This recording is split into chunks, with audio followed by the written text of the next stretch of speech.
Mesdames et messieurs, bonsoir. Merci d'avoir choisi RTI 1. Voici les 3 grands titres de ce 20h. Le RHDP présente ses vœux de nouvel an au président du parti Alassane Ouattara. Les militants du rassemblement des Oufouettistes pour la démocratie et la paix se sont réunis ce dimanche au parc des sports de Treichville. Le président Ouattara a évoqué la paix, la cohésion et déclaré que la présidentielle de 2020 se déroulera mieux que 2015.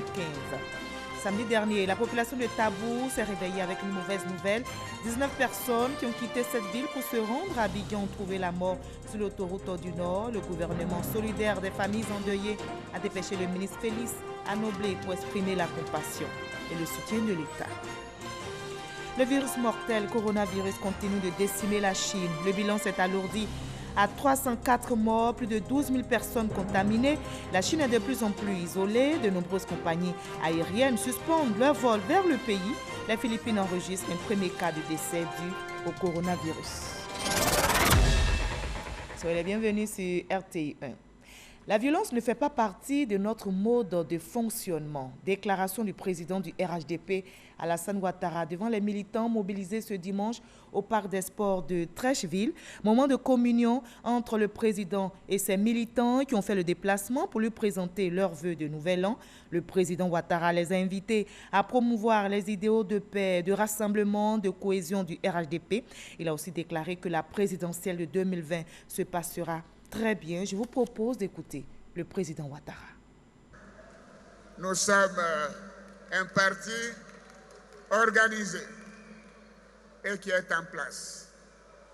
Et je suis heureux de constater que les femmes et les hommes ont été investis. Et j'ai vu que le pourcentage des femmes a été respecté. Et je le dis au directoire, les femmes, c'est une priorité pour Ado. C'est une priorité pour moi. C'est une priorité. Voilà. Donc je vois que les instances du parti ont respecté cela. Maintenant, il s'agit de nous faire confiance, de continuer de nous faire confiance, je devrais dire, de faire en sorte que nous puissions rassembler encore plus large que le RHDP. Par vos actions au quotidien, vous devez rassurer tous les Ivoiriens que le RHDP est un parti de paix, un parti où nous prônons l'amour entre les Ivoiriens. L'amour vrai, l'affection, et que la violence ne fait pas partie de notre mode de fonctionnement. Voilà, présidentielle d'octobre prochain, réforme de la CEI, cohésion, développement, autant de sujets évoqués au cours de cette rencontre entre le président Alassane Ouattara et les militants du RHDP. La mobilisation était au rendez-vous au parc des sports de Treichville, comme nous l'explique notre reporter Eric Goré, qui a sillonné l'enceinte et les alentours du parc. Voyons l'ambiance qu'il nous décrit dans ce reportage.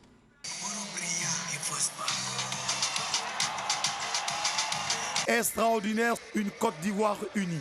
Le RHDP peut être fier aujourd'hui d'être un parti qui représente toute la diversité ethnique que compte le pays. Nous venons rendre aussi hommage aussi au président du pays et lui dire merci pour tout ce qu'il fait pour la Côte d'Ivoire. Bon, on est venu souhaiter les vœux les meilleurs au président de la République, le bâtisseur. C'est à lui qu'on est venu souhaiter les vœux. C'est pourquoi le parc des sports de Treichville s'est trouvé très exigu pour l'événement.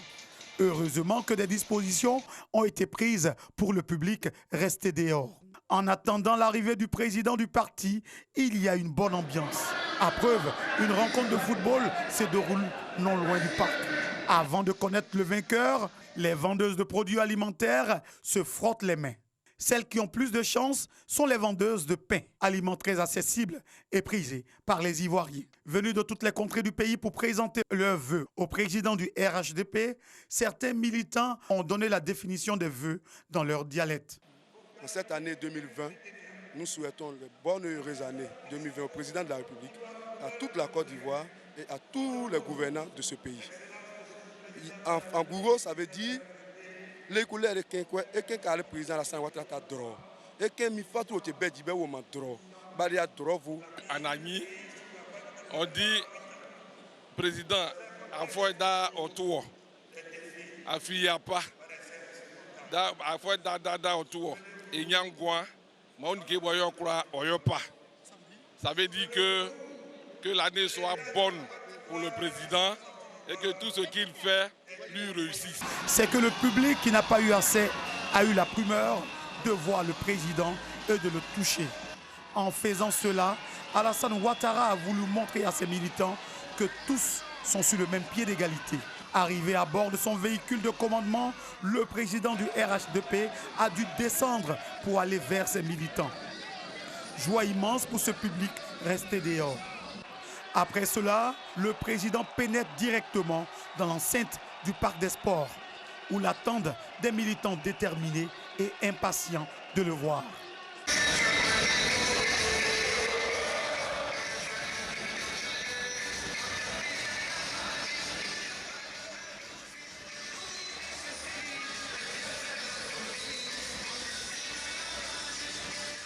Voilà, avant cette rencontre d'aujourd'hui tenue avec les militants du RHDP à Abidjan, le président Alassane Ouattara était hier samedi à Sakasso pour une visite de quelques heures.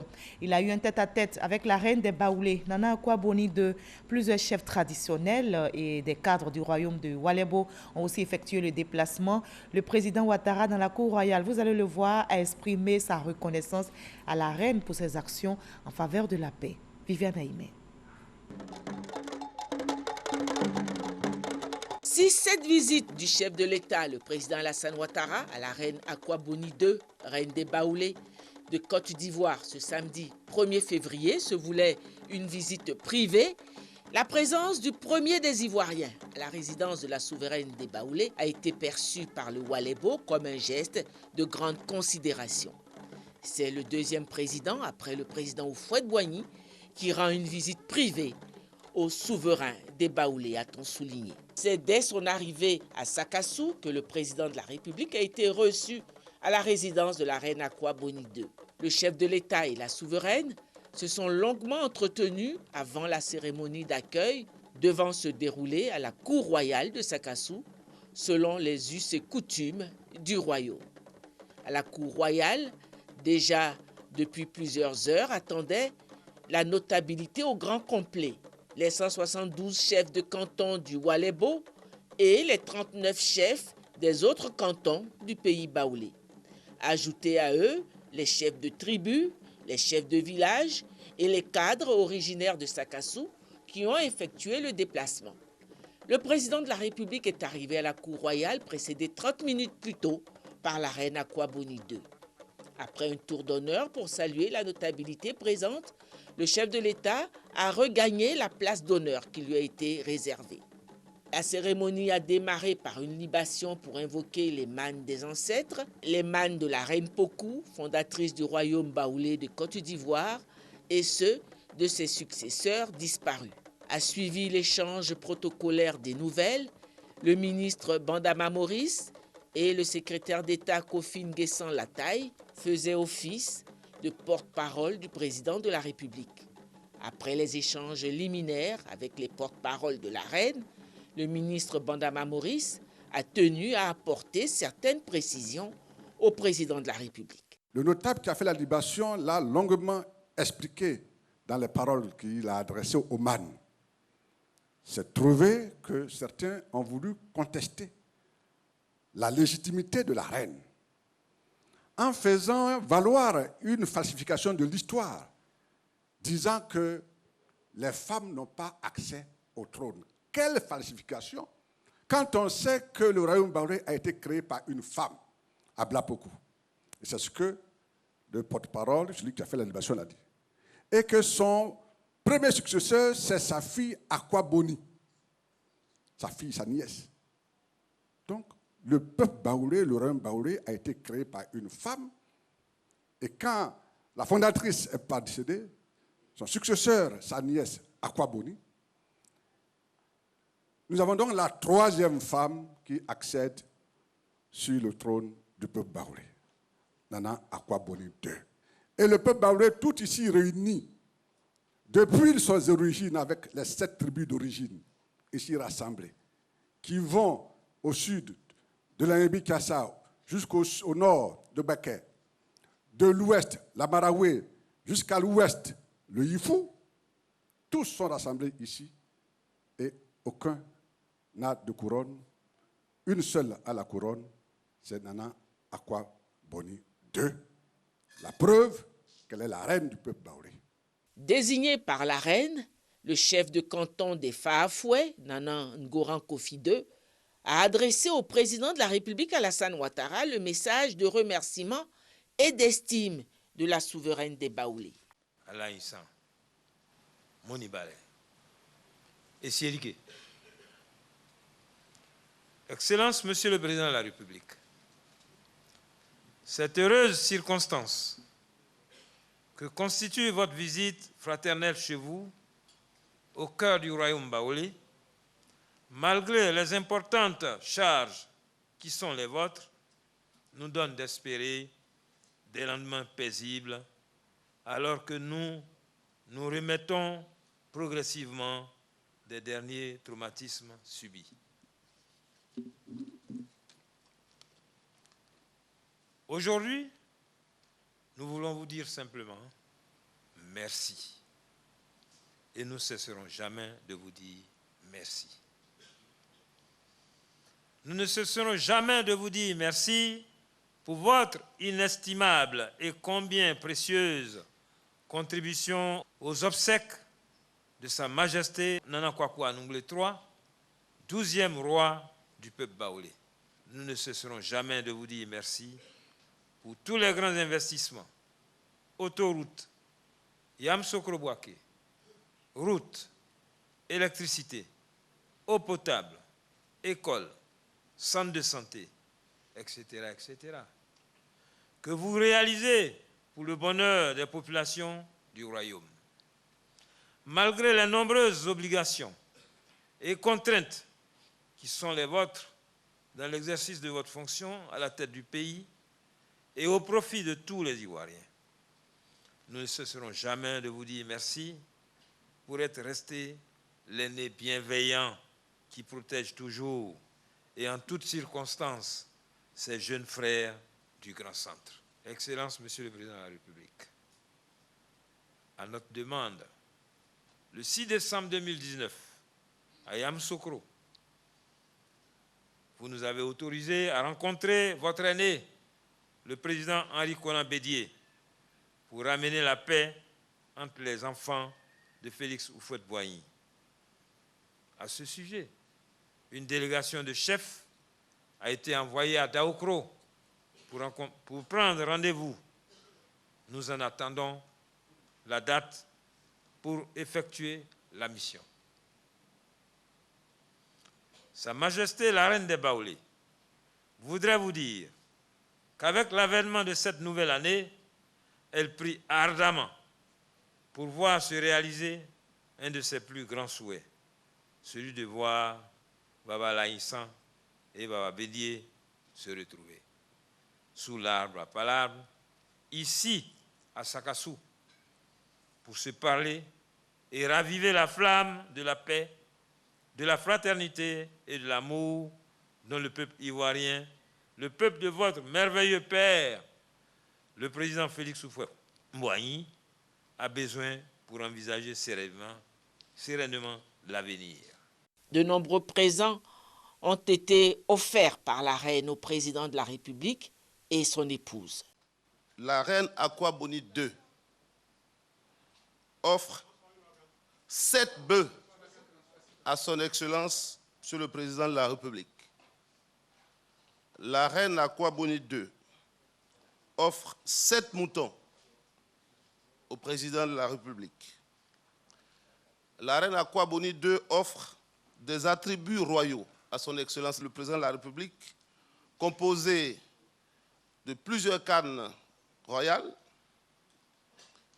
de chasse-mouches, de aoto, c'est-à-dire c'est une arme sans lame, ainsi que 400 kilos de riz, parce que son Excellence, Monsieur le Président de la République, est membre d'une association de femmes du périmètre rizicole de la LOCA.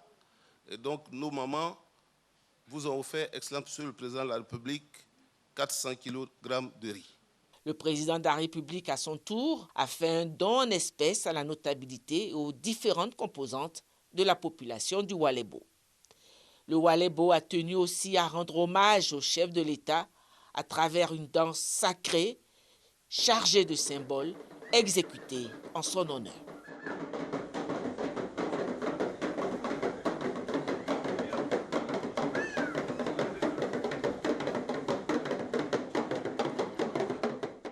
Toujours à Sakassou, dans la cour royale, le président Alassane Ouattara a remercié la reine des Baoulés, Nana Akua Boni II, pour sa contribution à la paix et à la cohésion. Il a par ailleurs promis, entre autres, le bitumage de l'axe Tiebissou-Sakassou-Béomi, la revalorisation du prix d'achat de l'anacade aux paysans. On retrouve Viviane Aimé. Le président de la République n'a pas caché sa joie d'être à nouveau en visite dans le Walebo, où il est déjà venu à différentes reprises. Il a exprimé publiquement la grande estime qu'il voue à la reine Akua Boni II pour son esprit de cohésion, et il a appelé une fois encore à la paix dans son pays, la Côte d'Ivoire. En homme de développement, le président de la République ne pouvait omettre cet aspect au cours de sa visite, qui a d'ailleurs été précédée par l'exécution de travaux de réfection de la voirie sur plusieurs kilomètres. Le président de la République a annoncé plusieurs chantiers pour Sakassou. Majesté, vous avez toujours été une source de conseil, d'inspiration pour moi. Et je voudrais vous renouveler tous mes remerciements pour la confiance et le soutien permanent que vous avez toujours apporté à la cohésion sociale, donc à la paix dans notre beau pays. Je suis un fils du pays baoulé et du royaume, puisque né à Dimokro, il y a de cela quelques décennies. Et tout récemment, j'étais en visite d'État dans le Zi pour retrouver mes parents de Dimokro et de toutes les villes environnantes qui m'ont reçu avec une chaleur inégalée, comme ce qui doit se faire quand un fils vient rendre visite à ses parents. Je voudrais donc vous remercier pour toutes ces marques d'attention et toute cette disponibilité à mon endroit. Et il est important que les enfants du président Félix Houphouët-Boigny puissent se retrouver et consolider cette paix que nous avons retrouvée depuis mon accession au pouvoir en 2011. Je voudrais donc vous dire que 2020 est une année importante, certes, pour notre pays, parce que c'est une année d'élection, mais j'ai foi en nos concitoyens et en votre influence, et à l'influence de la Chambre des rois et chefs traditionnels pour continuer de prêcher la cohésion et la paix pour que ces élections se déroulent dans la paix, qu'elles soient totalement apaisées, parce qu'elles seront transparentes, elles seront ouvertes et elles seront démocratiques. Je voudrais donc vous assurer, Majesté, qu'en ce qui me concerne, je ferai tout, non seulement pour rassembler les enfants du président Félix Houphouët-Boigny, mais également tous les enfants de Côte d'Ivoire, car la paix est à ce prix. Nul ne doit être exclu du processus de rassemblement. Et je sais que vous êtes disposés à nous aider vers cet objectif. Majesté, tout à l'heure, votre porte-parole a évoqué une série de problèmes et d'attentes. Je tiens à prendre des engagements, car vous savez que je respecte toujours mes engagements. J'ai noté que la construction d'un commissariat de police à Sakassou est quelque chose qui vous tient à cœur. Je vous donne l'engagement que cela est en cours et sera terminé dans cette année. J'ai également noté la question de la construction d'un château d'eau à Sakassou, et le Premier ministre qui est là et que j'ai fait venir prendra toutes les dispositions pour que cela se réalise dès cette année à Sakassou.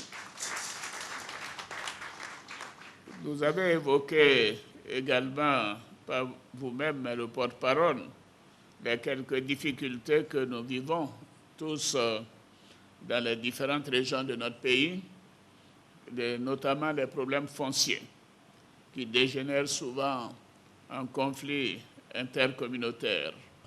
Les problèmes fonciers sont un problème réel partout dans notre pays et nous devons trouver une solution à cela. Peut-être que les lois que nous avons adoptées en 1998 ne sont plus adaptées. Mais ça, c'est une question que le gouvernement doit examiner en temps opportun parce que ces conflits ont comme résultat des pertes en vie humaine. Cela n'est pas normal. J'ai noté aussi le souhait de faire encore plus contre l'orpaillage clandestin. Nous en connaissons les dégâts en matière d'environnement, notamment la pollution de l'eau, mais également la dégradation des sols. Donc, Majesté, je peux donner l'assurance à tous nos concitoyens que ces questions sont en train d'être traitées avec le maximum d'efforts parce que cela concerne la vie de nos concitoyens. J'ai également noté la question de la révalorisation du prix de l'anacarde. C'est un sujet important pour toute cette région et la région du Nord productrice d'anacarde. Et le Premier ministre a entrepris des démarches importantes pour que nous puissions trouver des solutions et surtout espérer que nous pourrons augmenter le prix de l'anacarde comme du cacao à la prochaine campagne. Majesté, j'ai noté également dans les doléances tout à l'heure que le bitumage de la route Thiébissou-Sakassou-Béoumi est une priorité. Oui, voilà. Je voudrais prendre l'engagement pour dire que pour la période 2021-2025, toutes les capitales départementales seront reliées par le bitume. Voilà. Donc, ce qui veut dire que la route Thiébissou, Sakassou, Béoumi, de Tumodi, etc., tout ça sera réglé comme il se doit. Je crois que c'est important. Nous avons enfin découvert que la route est un bon facteur de développement. Souvenez-vous, il y a 8 ans, 9 ans, quand je faisais des routes et des ponts, on me disait on ne mange pas goudron. Mais maintenant, tout le monde veut du goudron. Donc, Majesté, je prends l'engagement d'accélérer ce processus et je crois que cela a été très utile pour les populations. Et bien évidemment, nous devons continuer de faire en sorte que nous puissions améliorer les conditions de vie de tous nos concitoyens. Après son adresse à la Cour royale, le président de la République a passé encore plusieurs heures à Sakassou, où il a été reçu à déjeuner par la reine Akwa Boni II. Voilà, plusieurs cadres et chefs traditionnels ont effectué le déplacement à Sakassou. Ils ont réagi au micro de nos reporters. Je vous propose maintenant de voir leurs avis, leurs impressions à l'issue de cette rencontre.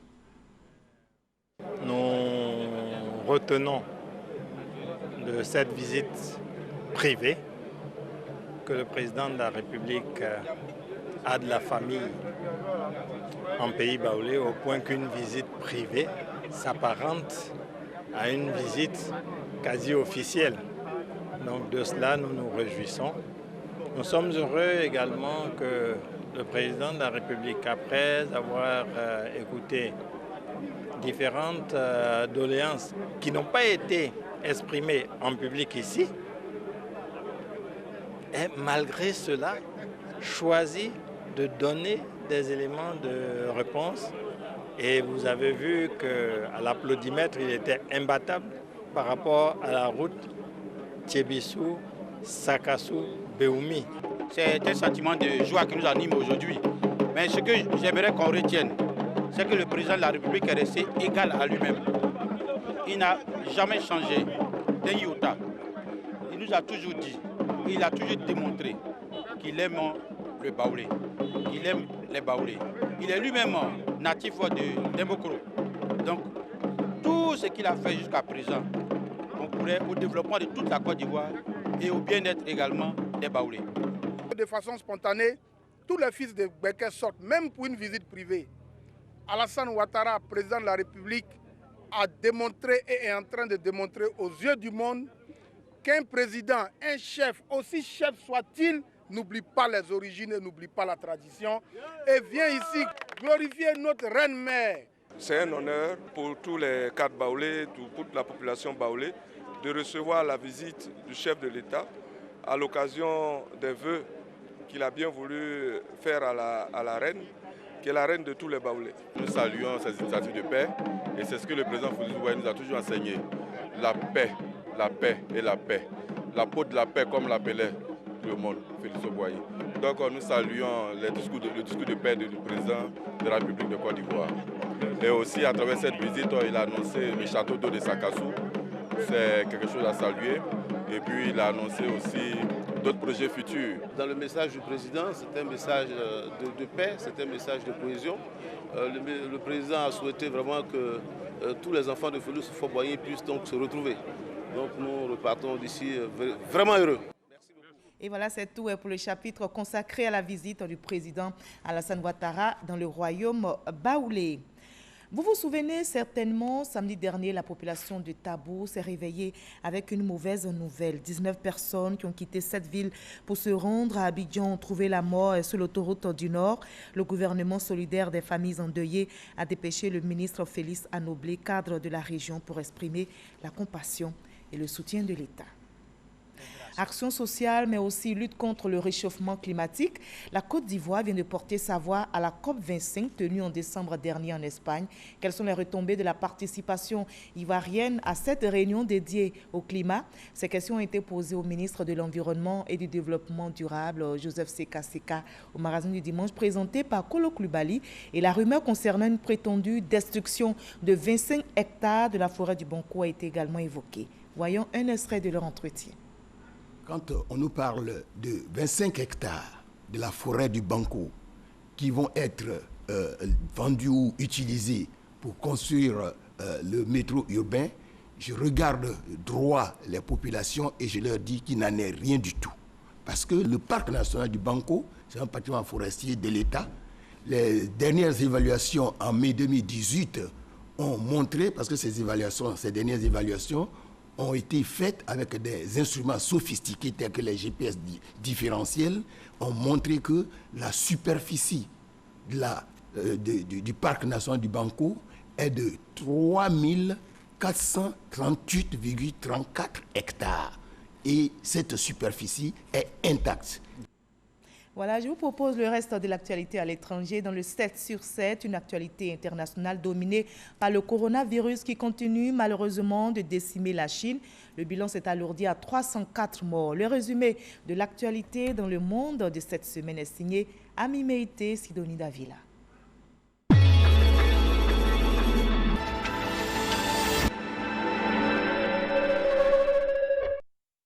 Lundi, le monde a commémoré le 75e anniversaire de la libération du camp d'Auschwitz, dans lequel plus d'1 million de Juifs ont perdu la vie. La plupart d'entre eux ont été tués dans les chambres à gaz. C'est devant le mur de la mort du camp d'Auschwitz que les nazis ont fusillé des milliers de prisonniers. La justice malienne a ordonné la mise en liberté provisoire du général Amadou Sanogo, meneur du coup d'État de 2012, et détenu depuis 6 ans pour l'assassinat présumé de soldats antiputschistes. La décision de la cour d'appel de Bamako était très attendue. La reconquête de Maret al-Nouman est une victoire pour Bachar el-Assad. C'est par cette ville que passait l'un des plus importants axes routiers de Syrie, reliant les principales villes du pays du nord au sud. La chute de Maret al-Nouman ouvre également la voie à la reconquête d'une autre ville toute proche, Idlib. Pour Benny Gantz, pas question de laisser Benjamin Netanyahou tirer profit de la publication du plan de Donald Trump. Comme son rival, le principal opposant au chef du gouvernement israélien a affirmé soutenir pleinement l'initiative américaine. La Palestine a rejeté catégoriquement ce plan. 3 ans et demi après son vote par 52% des Britanniques au référendum de 2016 et après avoir été repoussé à 3 reprises, le Brexit a eu lieu officiellement vendredi 31 janvier. Le divorce entre le Royaume-Uni et l'Union européenne devient ainsi effectif. En Bolivie, les responsables de la droite se sont réunis à La Paz. Ils tentent de constituer une liste d'union dans la perspective des élections de mai prochain à laquelle Evo Morales ne se présentera pas. Mais après plusieurs heures de discussion, ils n'ont pas réussi à proposer une option unique face à l'ancien ministre Luis Acre du mouvement vers le socialisme à la tête des sondages.